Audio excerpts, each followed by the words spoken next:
مجھے بہت ڈر لگ رہا ہے، اور ویسے بھی اتنا بڑا بیڈ ہے، اگر ایک رات کے لیے مجھے سونے دو گے تو تمہارا کیا بگڑ جائے گا؟ بہت کچھ بگڑ جائے گا سردار کی بیٹی، مگر تم یہ نہیں سمجھو گی، ہمایونی خیزی سے بولا، جس پر صنم نے گھورا۔ دیکھو، میں ایک کونے سے لگی سو جاؤں گی، میں تمہیں پریشان نہیں کروں گی، بس آج کی رات تم بے شک بیچ میں پلو رکھ کر دیوار بنا لینا۔ صنم کی بات سن کر وہ ذرا غصے سے بولا تھا، تم نے مجھے اتنے کچے کردار کا مالک سمجھا ہوا ہے کیا، جو تمہارے ڈر کی وجہ سے میں بیچ میں پلو رکھ لوں؟ بیوی ہو تو میری، حق رکھتا ہوں ہر طرح کا، کیا سمجھ رہی ہو تم؟ ڈر رہا ہوں میں تم سے؟ نہیں، تم غلط سمجھ رہے ہو، صنم نے وضاحت پیش کی، جو بھی ہو اٹھو یہاں سے۔ میں نے نہیں اٹھنا یہاں سے، اگر تم ضدی ہو تو میں بھی صنم خان ہوں، اٹھتی ہو یا پھر اٹھا کر پھینکوں، جو مرضی کرو، میں کہیں نہیں جا رہی۔ یہ کہتی صنم بیڈ پر دراز ہو گئی، اس کی ہر دھرمی پر وہ دانت پیس کر بولا، لگتا ہے کہ میری نرمی کا ناجائز فائدہ اٹھا رہی ہو، جو بھی سمجھنا ہے سمجھ لو، میں نے تم سے نکاح کرتے وقت کہا تھا کہ مقابلہ ہمیشہ برابری کا ہوتا ہے، اور تم مان بھی گئے تھے، اب بھگتو۔ ٹھیک ہے، کیا یاد رکھو گی تم کہ تیمور خان نے تم پر ایک احسان کیا تھا؟ تیمور کو نیند آ رہی تھی، وہ اس لڑکی کے ساتھ مزید بحث نہیں کرنا چاہتا تھا، اس لیے وہ یہاں سونے کی اجازت دیتا، اپنا کمبل اپنی طرف کھینچ کر اسے پوری طرح سے خود پر ڈھک گیا، مبادا کہیں وہ اس کا بلینکٹ ہی نہ اوڑھ لے۔ اسے دونوں کے بیچ فاصلہ رکھنے کے لیے بیچ میں تکیے رکھ دیے تھے۔ سوتے ہوئے وہ اسے وارن کرنا نہیں بھولا تھا، ہمارے بیچ یہ پلو لائن آف کنٹرول ہے، خبردار جو تم نے لائن آف کنٹرول پار کرنے کی کوشش بھی کی تو، ورنہ جو کچھ بھی ہوگا تم اس کی ذمہ دار خود ہوگی۔ صنم اس انسنی کیے بیڈ کے اس طرف بیٹھ کے سو گئی، تیمور بھی اس کے جواب میں اس کی طرف پشت کیے سو گیا۔ صبح جس وقت تیمور کی آنکھ کھلی تھی، یہ دیکھ کر وہ چیخ ہی پڑا تھا، کیونکہ وہ دونوں ایک ہی بلینکٹ میں سوئے ہوئے تھے۔ تیمور کے چیخنے پر صنم کی آنکھ بھی کھل گئی تھی۔ جب نگاہ دوڑائی تو معاملہ سمجھ میں آیا کہ آخر ہوا کیا ہے۔ بیڈ تیمور سے نیچے کھڑا ہوا اس پہ چلاتے ہوئے بولا، میں نے تم سے کہا تھا نا کہ اپنی حد کراس مت کرنا۔ ہاں کہا تھا، لیکن رات کے پہر مجھے بہت ٹھنڈ لگ رہی تھی، تمہارا بلینکٹ اوڑھ لیا، اس میں کیا ہے؟ اور ویسے بھی جو تم سمجھ رہے ہو ویسا کچھ بھی نہیں ہے، میں اتنے کچے کردار کی مالک نہیں ہوں کہ سوتے ہوئے پر گندی نگاہ ڈالوں۔ سو ریلیکس، اب تم جا کر اپنا کام کر سکتے ہو، مجھے سونے دو پلیز، اتنے دنوں بعد ہی تو اتنے سکون کی نیند سوئی ہوں۔ تیمور نے وہاں سے جانا ہی مناسب سمجھا، کیونکہ اگر وہ مزید یہاں کھڑا رہتا تو یقیناً اپنا آپ کھو دیتا۔ کچن میں کھڑے ناشتہ بناتے اس کی سوچیں خود بخود صنم کی طرف گئی تھی۔ یہاں اسے سزا دینے کے لیے لایا تھا، لیکن نہ جانے کہ وہ ویسا کر نہیں پایا تھا جیسا وہ سوچ کر آیا تھا۔ یہاں تو وہ دونوں بالکل ٹپکل میاں بیوی والی زندگی گزار رہے تھے۔ کہیں میں نے کچھ کر تو نہیں دیا، یا پھر کہیں میں صنم خان کی طرف مائل تو نہیں ہو رہا؟ اگر ایسا نہیں ہے تو پھر مجھے اس پر اور اس کی حرکتوں پر غصہ کیوں نہیں آتا؟ کیوں میں اس کی بات کوئی بھی آسانی سے مان جاتا ہوں؟ میں اپنے وعدے اور مقصد سے پیچھے تو نہیں ہٹ رہا؟ وہ خود سے سوال پر سوال کیے جا رہا تھا، لیکن جواب تو کہیں بھی موجود نہیں تھا۔ تھک ہار کر اس نے اپنا پورا دھیان ناشتہ بنانے پر لگا دیا۔ رات والے واقعے کو یاد کرتے ہوئے نہ چاہتے ہوئے وہ مسکرایا تھا، وہ خود بھی اپنی اس بدلتی کیفیت کو سمجھنے سے قاصر تھا، یا پھر اسے اس کے ساتھ ایسے جینا اچھا لگ رہا تھا۔ یوں ہی دن پر دن گزرنے لگے۔ تیمور کو دیکھ دیکھ کر صنم آہستہ آہستہ انڈا پراٹھا بنانا بھی سیکھ ہی گئی تھی، کیونکہ وقت سب کچھ سکھا دیتا ہے۔ دن اور رات کا کھانا اسے فریج سے مل جاتا تھا، کیونکہ تیمور اپنے لیے باہر سے کھانا لاتا تھا، اور اکثر کھانا بچ جاتا تو وہ بچا ہوا کھانا فریج میں رکھ دیتا، اور موقع غنیمت جا کر صنم کھانا نکال کر کھا لیتی۔ عجیب بات یہ ہوتی تھی کہ تیمور صبح فریج میں رکھے اس کھانے کو جیسے بھول ہی جاتا تھا۔ وہ اسے اس بارے میں بات تک نہیں کرتا تھا، یا پھر وہ جان بوجھ کر کھانا فریج میں رکھتا تھا تاکہ صنم کھا لے۔ ایک بات تو وہ سمجھ گئی تھی کہ تیمور دل کا برا نہیں ہے، بس چند شرپسند لوگوں نے اس کے اندر کی اچھائی کو نکال کر اس کے اندر نفرت، انتقام اور کینہ بھرنے کی کوشش کی تھی۔ شاید اس کے اندر بھی ابھی کہیں اچھائی اور رحم باقی تھا۔ دوسری طرف سنبل کا اصرار بڑھتا جالا تھا کہ حویلی واپس کیسے جائے۔ سنبل کی بات سن کر وہ اکثر ہوں ہاں کر کے بات ٹال دیتا۔ وہ چاہتا تھا کہ داجی سے خود فون کر کے واپس بلائیں، لیکن شاید احتشام خان اس سے بہت ناراض تھے، تبھی تو انہوں نے آخری وقت تک اسے نہ کال کی اور نہ ہی بات۔ تیمور اسی انتظار اور ضد میں مبتلا کہ ایک دن اسے زرار نے کال کر کے یہ اندورناک خبر سنائی کہ داجی اب اس دنیا میں نہیں رہے۔ انہیں رات کو ہارٹ اٹیک آیا تھا، جس کی وجہ سے وہ جانبر نہ ہو سکے اور اسی وقت اللہ کو پیارے ہو گئے۔ تیمور کو لگا کہ وہ بہرا ہو چکا ہے، شاید داجی اس سے اتنا زیادہ ناراض تھے کہ وہ مرتے دم تک اس کا چہرہ نہ دیکھ پائے۔ یہ کیسی تکلیف تھی، کیسا درد تھا جو اسے اپنے سینے میں اڑتا ہوا محسوس ہو رہا تھا۔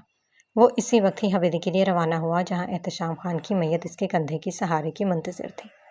وہ گاڑی ہوا کی سپیڈ کے ساتھ ڈرائیو کر رہا تھا۔